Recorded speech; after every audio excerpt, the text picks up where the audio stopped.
Jalan untuk mobil yang datang, nggak apa-apa, Pak.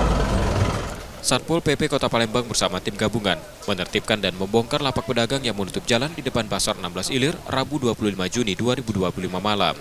Penertiban ini untuk mengembalikan fungsi jalan sebagai akses umum yang bersih dan tertata. Himbauan juga kepada pedagang, kami juga sudah komunikasi dengan rekan-rekan kami pedagang sebelum kami pelaksanaan ini.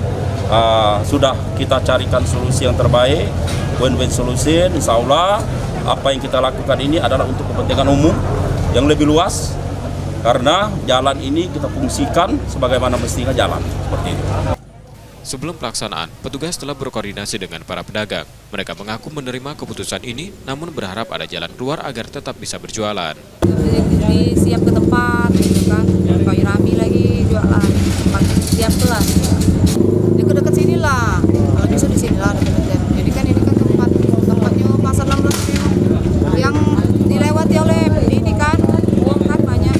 Jadi kalau bisa di sini lah, jangan di tempat yang lain.